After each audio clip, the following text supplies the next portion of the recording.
नमस्कार, यो हो समाचारमा स्वागत छ। म दिपेश घिमिरे। म शशि नेपाल। सुरु गरौँ अहिलेसम्मका प्रमुख समाचारबाट।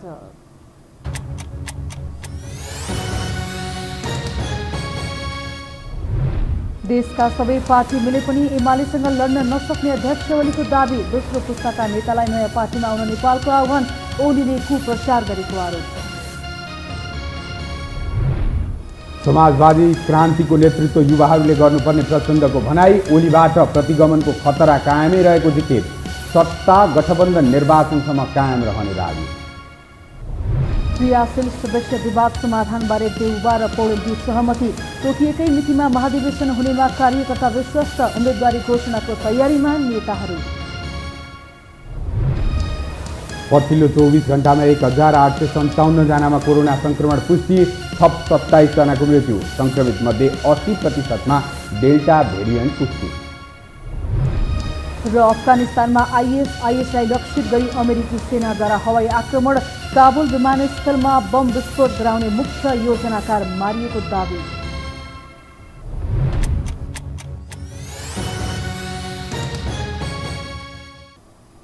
अब समाचार विस्तारमा।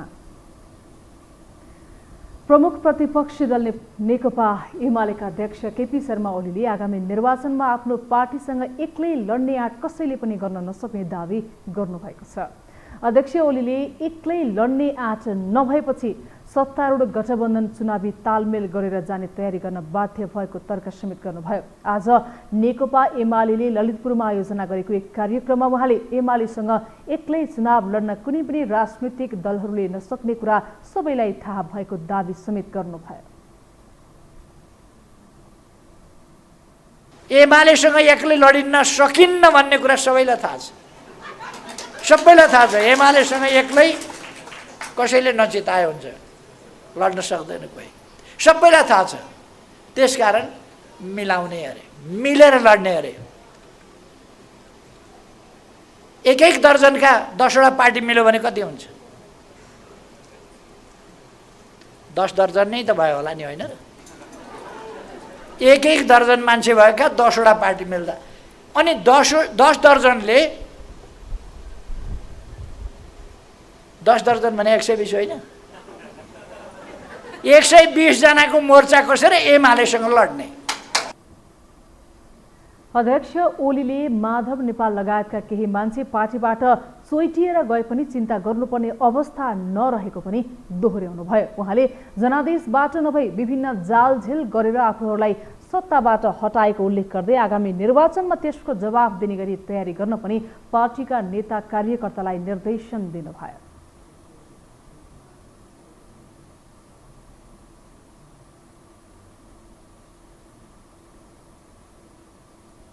चुनाव त आओस्, नेकपा एमालेले चुनावमा जवाब दिनुपर्छ यो सबै कुराको। यी सबै खुद्रा षड्यन्त्रहरूको एकमुष्ट थोक जवाब। अध्यक्ष ओलीले चुनावमा एमालेको प्रतिस्पर्धी हुने तर प्रतिस्पर्धा भने नहुने दावी समेत गर्नुभयो। उहाँले पार्टीमा फुट नआएको पनि स्मरण गराउनुभयो।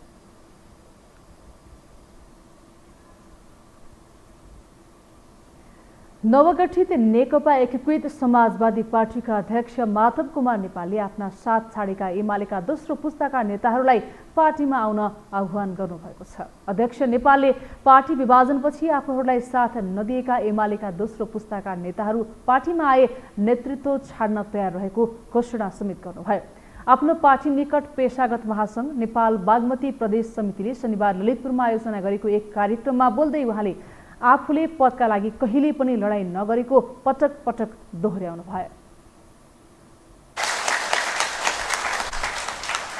आउनुहोस्, नेपाल कम्युनिस्ट पार्टी एकीकृत समाजवादीको अध्यक्ष बन्नुहोस्।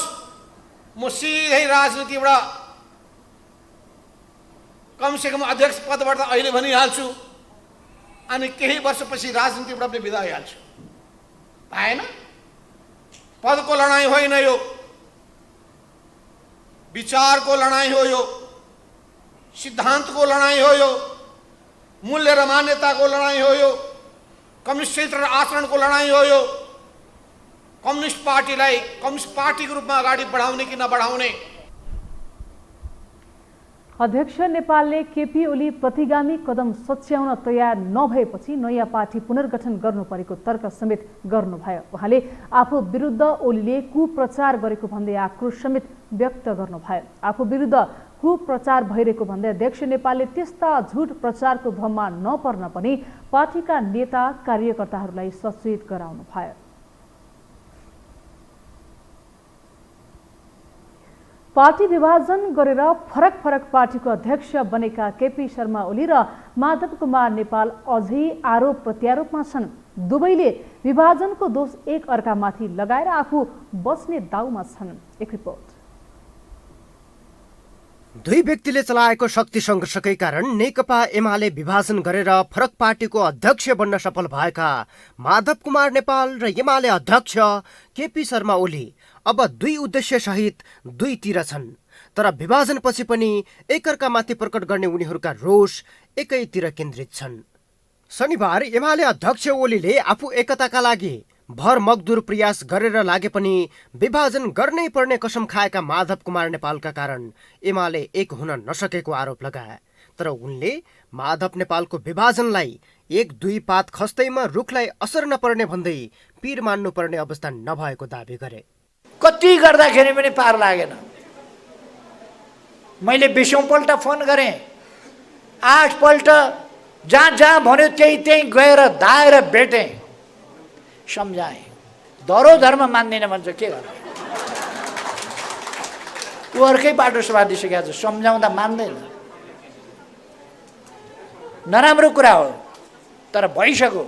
अब यसमा चिन्ता गरेर बस्ने होइन। म कमरेडहरूलाई भन्न चाहन्छु, एक दुईटा पात खस्दैमा पीर मानेर रुख ढल्दैन।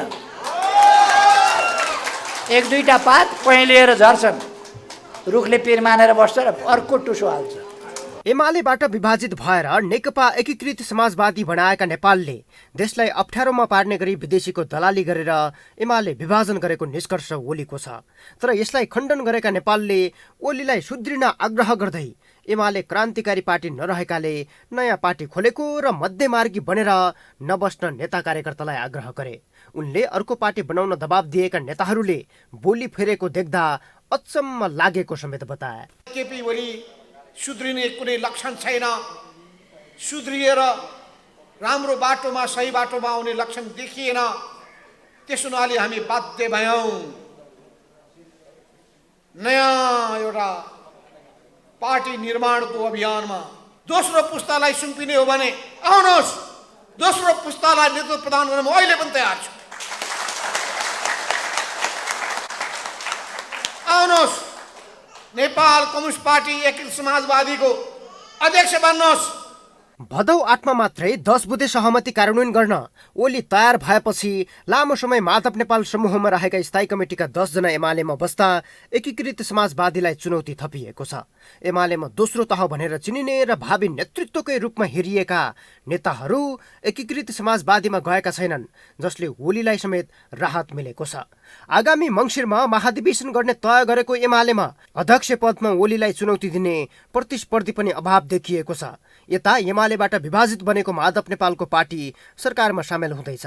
सरकारमा जाने, पार्टीको संगठन बलियो बनाउने र गठबन्धनलाई निरन्तरता दिन अध्यक्ष नेपालको रोडम्याप छ। तर विभाजनपछि पनि कुन तुकले एकअर्कामाथि भिडिरहेका छन् यो भने अन्यलपूर्ण छ। यो हो टेलिभिजनका लागि सन्तोष बेके थापा, काठमाडौँ। नेपाल कम्युनिस्ट पार्टी माओवादी केन्द्रका अध्यक्ष पुष्पकमल दाहाल प्रचण्डले समाजवादी क्रान्तिको नेतृत्व युवाहरूले गर्नुपर्ने बताउनु भएको छ। आफूले पनि युवा अवस्थामा नै क्रान्तिको नेतृत्व गरेको स्मरण गर्दै उहाँले युवाले आन्दोलनको नेतृत्व गर्नुपर्ने बताउनुभयो। आज राजधानीमा आयोजित यङ कम्युनिस्ट लिग YCL को राष्ट्रिय भेलालाई सम्बोधन गर्दै अध्यक्ष प्रचण्डले अबको समाजवादी क्रान्तिको नेतृत्व युवाहरूले गर्नुपर्ने बताउनुभयो। कम्युनिस्ट लोकतन्त्रवादी मिलेका बेला ठूला परिवर्तन भएको र प्रतिक्रियावादी परास्त भएको उल्लेख गर्दै कम्युनिस्ट र लोकतन्त्रवादी गठबन्धनले नै केपी ओलीको निरङ्कुशता पराजित गरेको उहाँले उल्लेख गर्नुभयो। ओलीले बोल्ने एउटा र गर्ने अर्को गरेको कारण पार्टी एकता असफल भएको उहाँले बताउनुभयो। माओवादीले 20% युवालाई केन्द्रीय समितिमा राख्ने निर्णय गरेको भन्दै प्रचण्डले राष्ट्रिय राजनीतिमा अरू पार्टीभन्दा माओवादी अलग देखिनुपर्ने पनि बताउनु भयो।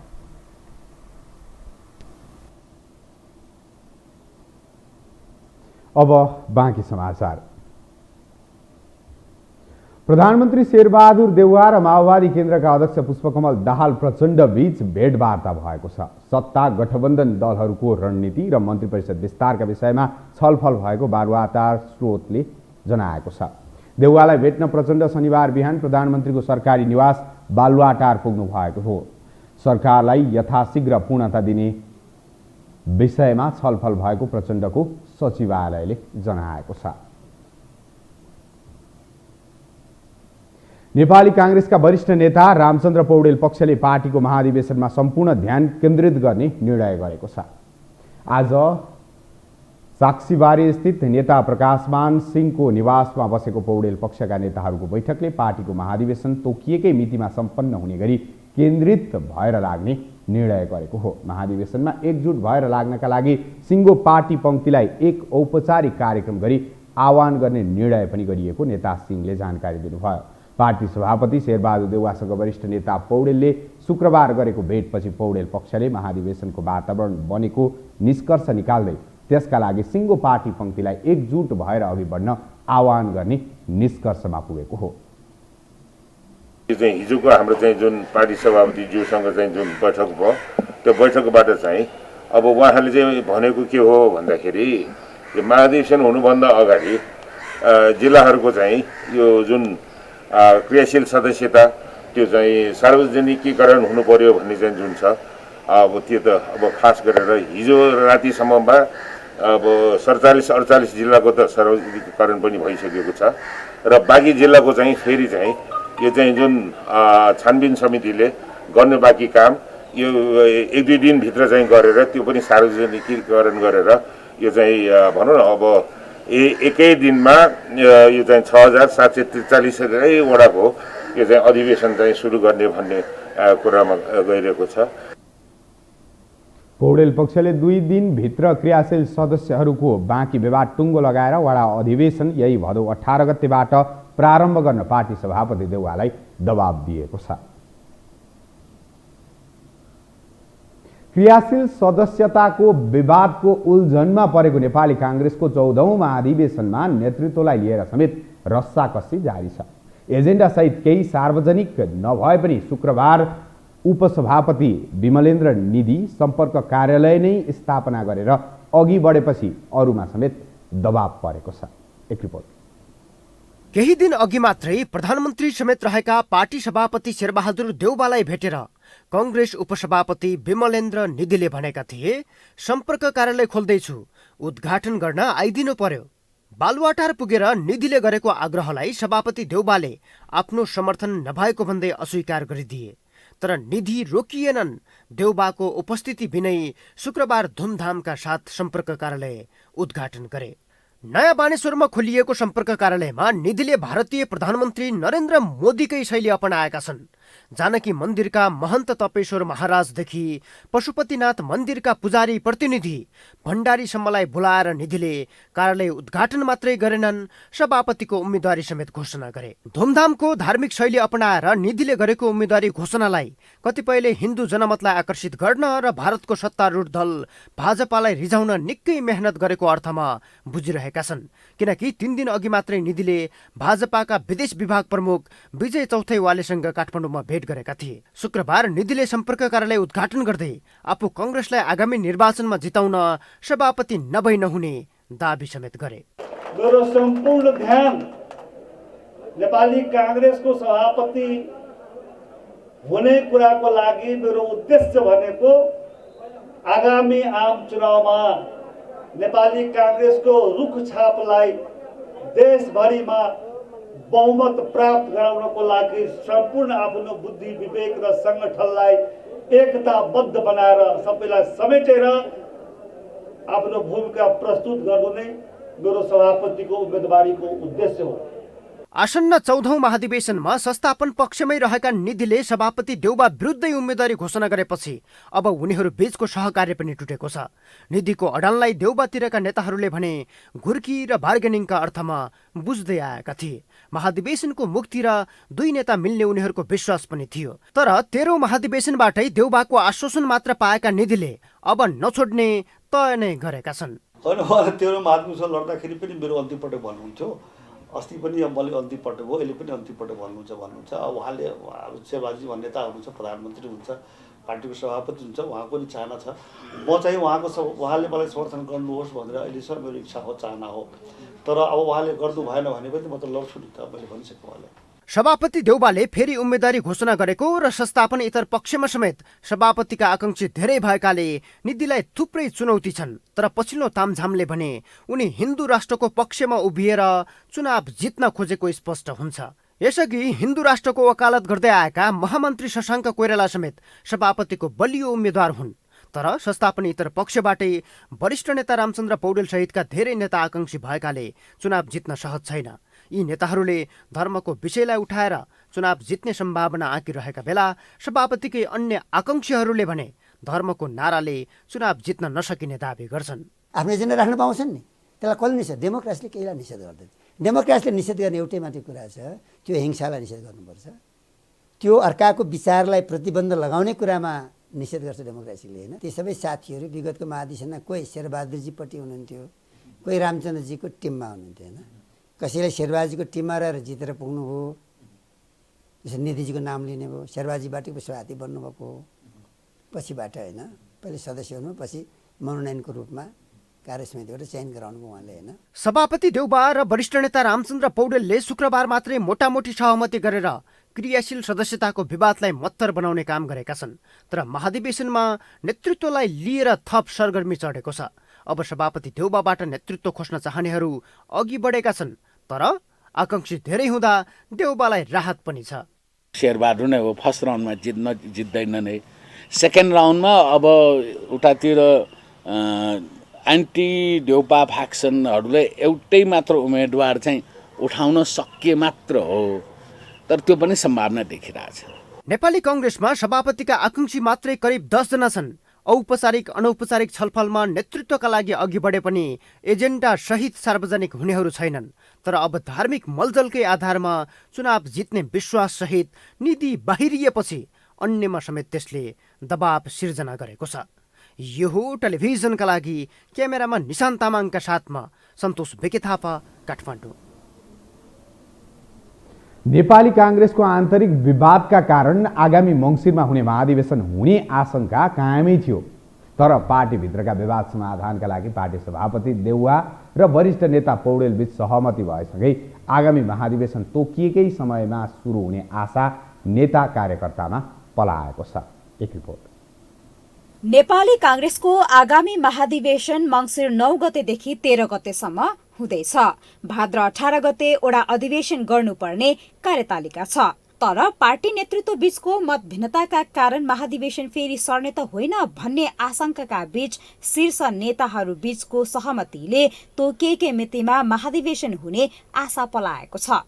पार्टी सभापति शेरबहादुर देउबा र वरिष्ठ नेता पौडेल बीच क्रियाशील सदस्यता विवाद र महाधिवेशनका बारेमा सहमति जुटेको र क्रियाशील सदस्यहरूको नामावली सार्वजनिक निर्वाचन अधिकृतहरूको चयनले भने महाधिवेशन तोकिएकै समयमा हुने संकेत देखाएको छ। यो 18 गतेबाट चाहिँ जुन अब केन्द्र कार्य समितिले पनि अनुरोध गरिसकेको र निर्वाचन समितिले पनि सल्लाह गरेको कारणले गर्दाखेरि अब यो चाहिँ जुन भनौँ न हाम्रो चाहिँ संवैधानिक बाध्यता पनि छ र चाहिँ खास गरेर अब चाहिँ समयमै महाधिवेशन हामीले चाहिँ प्रारम्भ गर्नुपर्ने कारणले गर्दाखेरि यो 18 गतेको चाहिँ जुन डेट छ त्यो 18 गतेकै डेटमा यो चाहिँ भनौँ न अब 6743वटा वडाहरूमा यो महाधिवेशनको चाहिँ अब चाहिँ यो चाहिँ अधिवेशनहरू चाहिँ प्रारम्भ गर्ने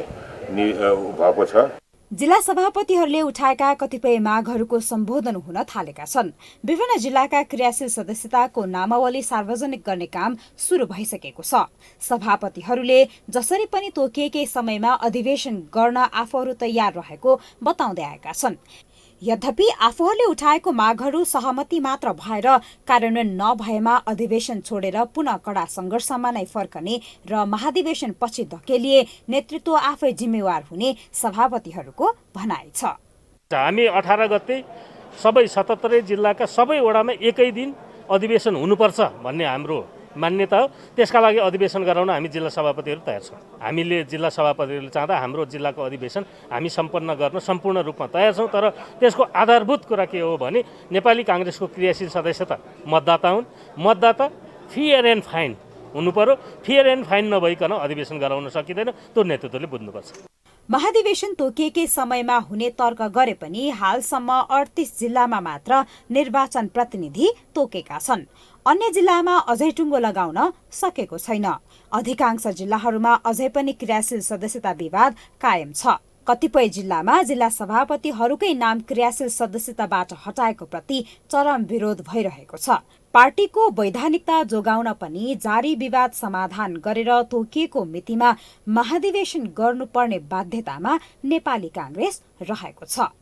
यो हो टेलिभिजनका लागि क्यामेरामा सिरो श्रेष्ठका साथमा निम्लेकी शेर्पा, काठमाडौँ। हामीसँग समाचार बाँकी नै छन्। अहिलेलाई विश्राम।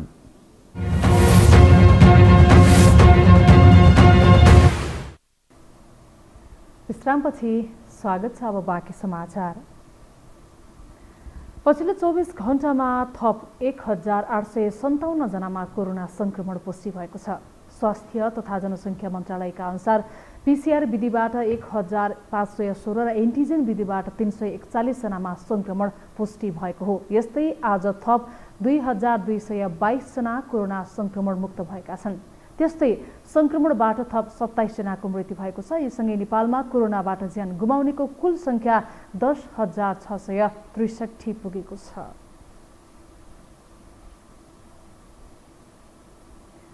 कोभिड-19 सङ्कट व्यवस्थापन केन्द्र सीसीएमसीले गत जुलाईमा नेपालमा पुष्टि भएका कुल संक्रमितमध्ये 80% डेल्टा भेरिएन्ट पुष्टि भएको जनाएको छ।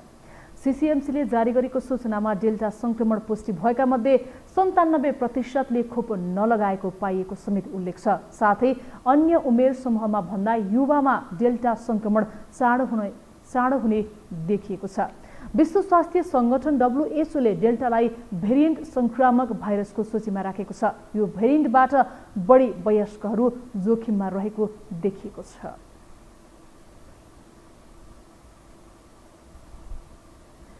कोरोना संक्रमण नियन्त्रणका लागि भन्दै सरकारले अधिकांश जिल्लामा निषेधाज्ञा जारी राखेको छ। देशभर संक्रमणको जोखिम कायमै रहे पनि स्वास्थ्य मापदण्डको पालनामा लापरवाही भइरहेको छ। साथै चाडपर्वहरू नजिकै गर्दा बजारी क्षेत्रमा बढेको भिडभाडले कोरोना संक्रमण बढ्न झनै सहयोग पुग्ने विज्ञहरू बताइरहेका छन्। एक रिपोर्ट। महामारी नियन्त्रण गर्न सरकारले सर्वसाधारणलाई भिडभाड जन्य गतिविधि नगर्न लिखित र मौखिक निर्देशन दिँदै आएको छ।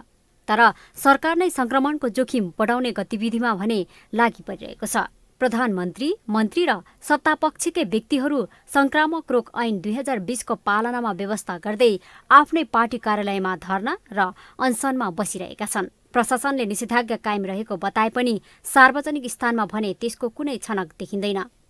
मानिसहरूका गतिविधि सामान्य अवस्थामा झैं छन्। राजनीतिक दलका नेता कार्यकर्ताका लापरवाही र काठमाडौँ उपत्यकाको विभिन्न खोप केन्द्रमा लागेको भिडभाड उस्तै छ। अहिले देशभर दैनिक 2000 बढी संक्रमित थपिरहेका छन् भने काठमाडौँ उपत्यकामा मात्रै दैनिक 700 बढी संक्रमित थपिरहेका छन्। यता स्वास्थ्य मन्त्रालयले भने स्वास्थ्य मापदण्ड नअपनाए भयावह हुन सक्ने चेतावनी दिइरहेको छ। हामीले जनस्वास्थ्यका मापदण्डहरू पालना गरेनौँ भने, फेरि पनि दूरी कायम भएन भने, मास्कको प्रयोग गरिएन भने, भिडभाडमा हामी गयौँ भने यो कोभिडको भाइरस सर्ने जोखिम सबैलाई छ। र यदि संक्रमण हाम्रो प्रणालीले धान्न नसक्ने गरी बढ्यो भने, धेरैजना संक्रमित एकैचोटि बढ्यो भने फेरि पनि हामी कडा निषेधाज्ञाको अवस्थामा जान पर्ने हुन सक्छ। नियामक निकायहरू पनि हाल निषेधाज्ञा उल्लङ्घन गर्ने विभिन्न राजनीतिक दलका नेता, कार्यकर्ता, व्यवसायी, धर्म, संस्कृतिको नाममा जनस्वास्थ्यमा नियम पालना नगर्नेलाई नदेखे जस्तै गरिरहेको छ। यद्यपि निषेधाज्ञा जारी छ भन्न भने छाडेको छैन। यता विज्ञहरू भने कोरोना भाइरसका निकै संक्रामक मानिएका युके भेरिएन्ट र डबल म्युटेन्ट देखिएको पुष्टि भइसकेको अवस्थामा विशेष सतर्कता हुनुपर्ने सुझाव दिइरहेका छन्। र मानिसहरूमा अहिले पनि यो जुन जनस्वास्थ्यको जुन मापदण्ड छ त्यो व्यवहारमा लागू गर्ने अहिले पनि त्यति गरेर देखिँदैन, जसले गर्दाखेरि चाहिँ मैले धेरै अगाडि पनि भनेको थिएँ, यो खोल्ने बित्तिकै हरेक सेक्टर खोल्दै जाँदाखेरि त्यहाँ मानिसहरू निक्लिने क्रम जारी होला।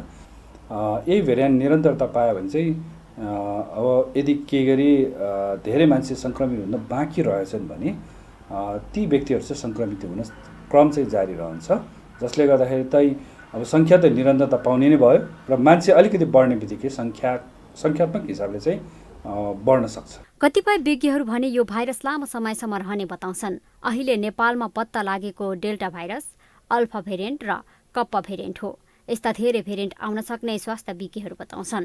अहिले त्यही भएर नेपालमा 3टा भेरिएन्ट भनेको छ। अब उदाहरणको लागि B.1.617.2 डेल्टा भेरिएन्ट हो, अर्को B.1.617.1 तपाईँको चाहिँ अब तपाईँको के अरे अल्फा भेरिएन्ट हो, अनि तपाईँको अर्को एउटा कप्पा भेरिएन्ट भन्छ। डिएनए आरएनए भेरिएसन भइरहन्छ। यस्ता 10औं 15औं 20औं भेरिएन्ट आइरहन्छन् भोलि। एकातिर निषेधाज्ञा जारी राख्ने, अर्कोतिर नियम पालनामा ध्यान नदिने प्रवृत्तिले संक्रमणको तेस्रो लहर सहजै आउन सक्ने देखिन्छ। नेपालमा ठूला चाडपर्वहरू नजिकै गर्दा शहरी क्षेत्रमा मानिसहरूको भिडभाड पनि झनै बढ्न थालेको छ। त्यसैले पनि जनस्वास्थ्यका मापदण्ड पालना गर्न नागरिक पनि स्वयं सतर्कता रहन आवश्यक देखिन्छ। यो टेलिभिजनका लागि लीलामाया ठटाल, काठमाडौँ। अब बाँकी समाचार। काठमाडौँ महानगरपालिकाले सबै वडामा पार्क निर्माण गर्ने अभियानमा सहयोग गर्न स्थानीयवासीलाई आह्वान गरेको छ। काठमाडौँ महानगरपालिकाका मेयर विद्यासुन्दर साक्यले सबै वडामा पार्क निर्माण गर्ने नीति कार्यान्वयनका लागि सहयोग गर्न सबै स्थानीयवासीलाई आह्वान गर्नुभएको हो। आज मेयर साक्यले काठमाडौँ वडा नम्बर 28 मा निर्मित झिङ्गु इच्छुमती पार्कको उद्घाटन गर्दै काठमाडौँ महानगरपालिकाभित्र सबै वडामा पार्क निर्माणका लागि पर्याप्त बजेटको व्यवस्था भए पनि कतिपय ठाउँमा स्थानीयले सहयोग नगर्दा बन्न नसकेको गुनासो समेत गर्नुभयो। कम्ती पनि हरेक वडामा एउटा भए पनि पार्क बन्नुपर्छ भनेर हामीले नीति बनाएका छौँ। कम्ती पनि एउटा पार्क। सार्वजनिक जग्गाहरू धेरै छन्, हिजो भएको पार्कहरूलाई अपग्रेड गर्ने र जहाँ पार्कहरू छैन नयाँ बनाउनलाई काठमाडौँ महानगरपालिकाले पर्याप्त बजेट व्यवस्था गरेका छौँ। बजेटको समस्या होइन, तर स्थानीयहरूको सहयोग भएन भने त काम गर्न सकिँदैन। जहाँ स्थानीयवासीहरूले सहयोग गर्छ त्यहाँ सहज रूपमा काम गर्न सजिलो हुन्छ। कार्यक्रममा बोल्दै काठमाडौँ महानगरपालिकाका पूर्व मेयर केशव स्थापितले भृकुटी मण्डपभित्र ठूलो प्रदर्शनी हल बनाउन काठमाडौँ महानगरपालिकाको ध्यानाकर्षण समेत गराउनु भयो।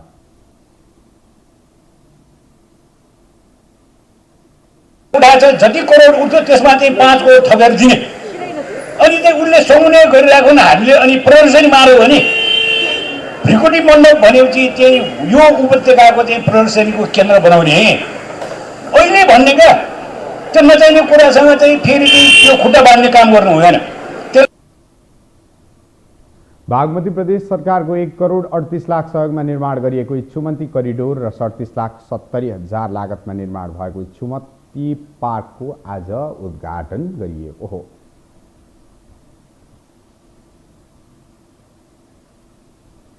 नेपाली विद्यार्थीहरूले स्वदेशमै बसेर बेलायत स्थित बर्मिङहम सिटी युनिभर्सिटीको पाठ्यक्रम अध्ययन गर्न पाउने भएका छन्। Asian technology and management AITM कलेजले बर्मिङहम सिटी युनिभर्सिटीको पाठ्यक्रमहरू समावेश गरेर पठन पाठन सुरु गरेसँगै नेपाली विद्यार्थीलाई सो अवसर प्राप्त भएको हो। ललितपुर स्थित अन्तर्राष्ट्रिय स्तरको सो कलेजले बेलायत स्थित बर्मिङहम सिटी कलेजको कार्यक्रमहरू पनि समावेश गरेर पठन पाठन अघि बढाएको हो। ललितपुर महानगरपालिकाका मेयर श्रीबाबु महर्जन र नेपालका लागि बेलायती राजदूत निकेला पोलिटिक्सले संयुक्त रूपमा सो कार्यक्रम उद्घाटन गर्दै बाह्य मुलुकमा समेत प्रतिस्पर्धा गर्न सक्ने दक्ष जनशक्ति निर्माणमा नेपालले पनि सो कलेज मार्फत उल्लेख्य योगदान पुर्याउने विश्वास व्यक्त गर्नुभयो।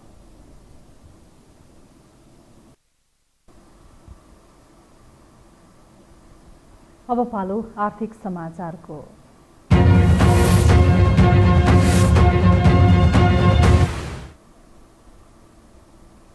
यो साता सूचीकृत अधिकांश समूहमा गिरावट आउँदा नेपाली शेयर बजार मापक नेप्से सूचकमा गिरावट देखियो। नेप्से सूचक 3200 बिन्दु पार गरेपछि बजारमा बिक्रीकर्ता हाबी भएका कारण बजार घटेको विश्लेषण भएको छ।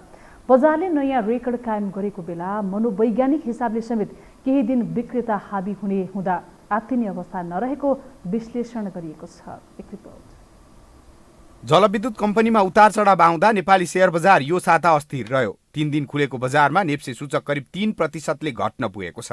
अघिल्लो साता 3180.78 बिन्दुमा बन्द भएको नेप्से यस साता 2.73% अर्थात् 86.73 अङ्कले घटेर 3094.05 बिन्दुमा झरेको छ। त्यसैगरी यस साता सेन्सिटिभ इन्डेक्स 3.18%ले घटेको छ भने फ्लोट इन्डेक्स 2.64% र सेन्सिटिभ फ्लोट इन्डेक्स 3.04%ले घटेको छ। नेप्सेसँगै यस साता कारोबार रकममा पनि गिरावट आएको छ। गत साता दैनिक औसतमा 19.5 अर्ब भन्दा बढीको शेयर खरिद बिक्री भएको बजारमा यस साता दैनिक औसत करिब 14 अर्बको शेयर कारोबार भयो। गत साता विद्युत नियमन आयोगले जारी गरेको विज्ञप्ति पश्चात नेप्से परिसूचक ओह्रालो लागेको विश्लेषण भएको छ। जलविद्युत कम्पनीहरूमा लगानी गर्नु अघि सोच विचार गरी लगानी गर्नु भन्ने आशयको सो विज्ञप्तिले बजार घट्न दबाव पुगेको लगानीकर्ताहरूको भनाइ छ। घट्ने र बढ्ने शेयर बजारको नियम नै भएकाले बजारमा करेक्सन देखिए पनि बजारले पुनः गति लिने उनीहरूको विश्लेषण छ। करिब 1.5 वर्ष मात्रै हुँदैछ पुँजी बजार बढ्दै गरेको र अझै पनि पुँजी बजार बढ्ने आधारहरू विभिन्न तथ्यहरू छन् हामीसँग। त्यो भनेको के भने आजका दिनमा नि बजार ब्याङ्क रेट चाहिँ अहिले पनि बेस रेट एकदमै तल्लो रेटमा छ, जसले गर्दाखेरि हामीले चाहिँ सस्तो लोन पाइरहेका छौँ। सँगसँगै तपाईँको ब्याङ्कहरूले चाहिँ हामीले ल सेयर गर्दा लिदिनु पर्यो भनेर सहज रूपले दिइराखेको अवस्था छ र अब तपाईँको वर्षभरिको वित्तीय विवरणहरू पनि प्रकाशन भइसकेका छन्। यस साता बजार खुलेको 3 कारोबार दिनमध्ये 2 दिन नेप्से ओह्रालो लागेको थियो भने अन्तिम कारोबारको दिन सामान्य सुधार भएको थियो। गत साता नेप्सेसँगै बजार पुँजीकरण पनि करिब 3%ले घटेको छ। गत साताको अन्त्यमा 44 खर्ब 43 अर्ब रुपियाँ रहेको नेप्सेको कुल बजार पुँजीकरण यस साता 1 खर्ब 20 अर्ब रुपियाँले घटेर 43 खर्ब 23 अर्ब रुपियाँमा सीमित भएको छ। यस साता 13 उपसमूह मध्ये वित्त समूहको परिसूचक मात्रै बढेको छ भने बाँकी 12 समूहको परिसूचक यस साता ओह्रालो लागेको छ। यस साता वित्त उपसमूहको परिसूचक 4.57%ले बढेको छ। यस साता लगानी उपसमूहको परिसूचक सर्वाधिक 6.40% घटेको छ। फ्लोरसिट विश्लेषण गर्दा यस साता मोस्ट पपुलर बाई स्टकको सूचीमा नारायणी डेभलपमेन्ट ब्याङ्क, कुमारी इक्विटी फन्ड, प्रभु सेलेक्ट फन्ड र सपोर्ट माइक्रोफाइनेन्स लगायतका कम्पनीहरू परेका छन्। त्यसैगरी यस साताको मोस्ट पपुलर सेल स्टकको सूचीमा गुराँस लघुवित्त, सिभिल लघुवित्त, नयाँ सारथी लघुवित्त लगायतका कम्पनीहरू परेका छन्। जलविद्युत कम्पनी। हामीसँग अन्तर्राष्ट्रिय र खेल समाचार बाँकी नै छन्, अहिलेलाई विश्राम।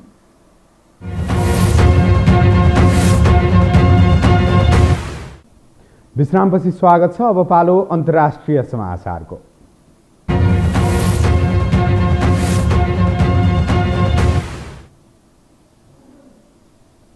अमेरिकाले अफगानिस्तानमा आइएसआइएसलाई लक्ष्य गरी हवाई हमला गरेको छ। हमलामा 170 जनाको ज्यान जाने गरी बिहिबार काबुलको विमानस्थलमा बम विस्फोट गराउने मुख्य योजनाकार मारिएको दावी अमेरिकी सेन्ट्रल कमान्डरका प्रवक्ता क्याप्टेन बिल अर्बनले गरेका छन्। उनले आक्रमणमा सर्वसाधारणलाई कुनै क्षति नपुर्याएको बताए। यसअघि अमेरिकाका राष्ट्रपति जो बाइडेनले विस्फोट गराउनेलाई खोजी मार्ने चेतावनी दिएका थिए। राष्ट्रपति बाइडेनकै अनुमतिमा आइएसआइएस लक्षित हवाई हमला गरिएको अमेरिकी सेनाले जनाएको छ।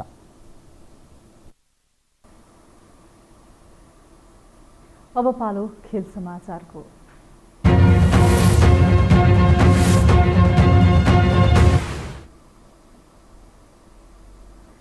शुक्रबार विश्व ट्रान्सफर बजार एकपछि अर्को समाचारले तरङ्गित बन्यो। विशेष गरेर पोर्चुगलका विश्व चर्चित स्टार रोनाल्डो युभेन्टस छाड्ने र इङ्ग्लिस क्लब म्यान्चेस्टर सिटी जाने चर्चा सर्वाधिक रह्यो। तर दिनको अन्त्यसम्म आइपुग्दा ट्रान्सफरले अर्कै मोड लियो। एक रिपोर्ट।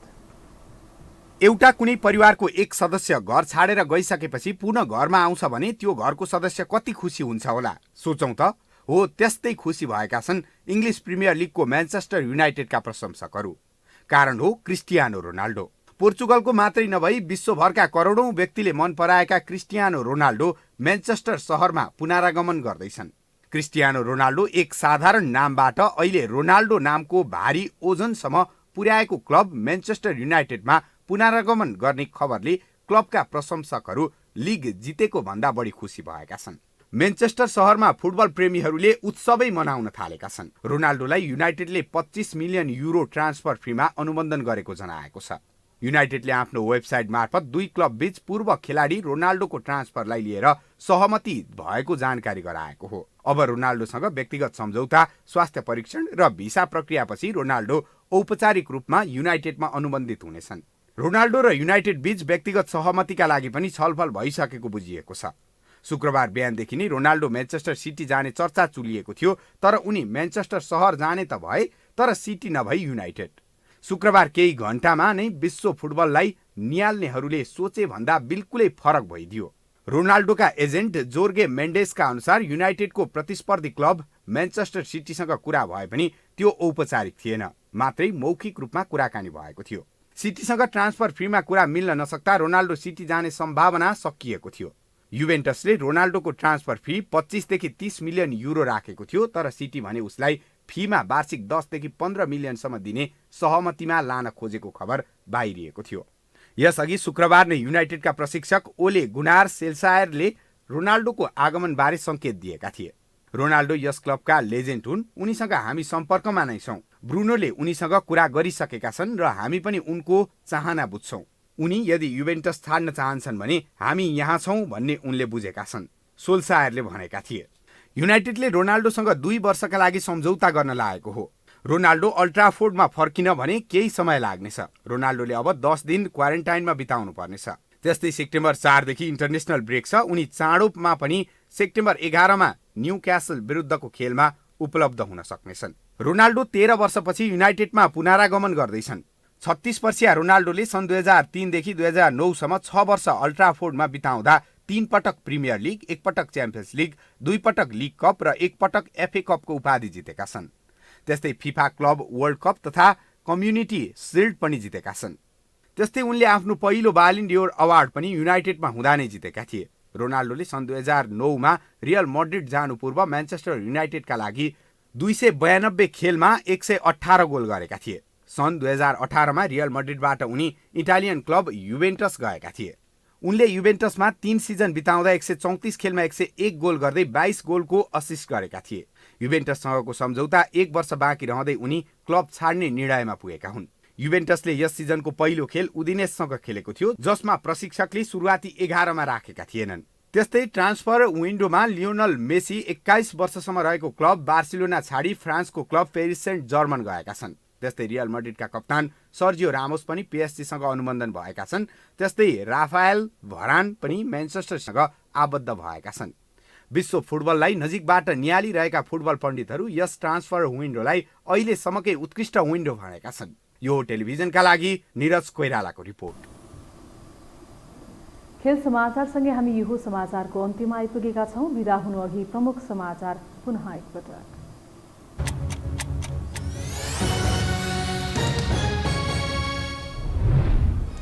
देशका सबै पार्टी मिले पनि एमालेसँग लड्न नसक्ने अध्यक्ष ओलीको दाबी। दोस्रो पुस्ताका नेतालाई नयाँ पार्टीमा आउन नेपालको आह्वान।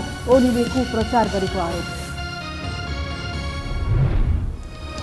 समाजवादी क्रान्तिको नेतृत्व युवाहरूले गर्नुपर्ने प्रचण्डको भनाई। ओलीबाट प्रतिगमनको खतरा कायमै रहेको जिकिर।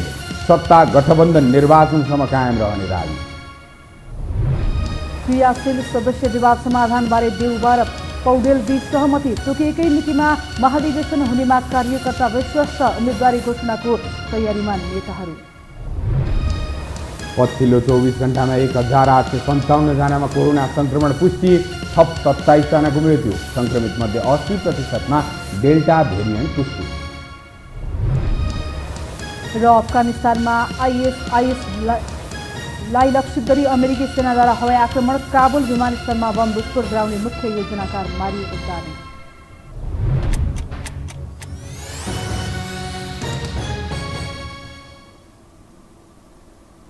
हवस् त यो समाचार सकियो। समाचार बुलेटिनका साथै यो टेलिभिजनका सम्पूर्ण कार्यक्रम यो टेलिभिजन.com, यो खबर.com, युट्युब र फेसबुकमा पनि पढ्न र हेर्न सक्नुहुनेछ। मोबाइलमा यो टिभी एप डाउनलोड गरी हामीलाई प्रत्यक्ष हेर्न सक्नुहुनेछ।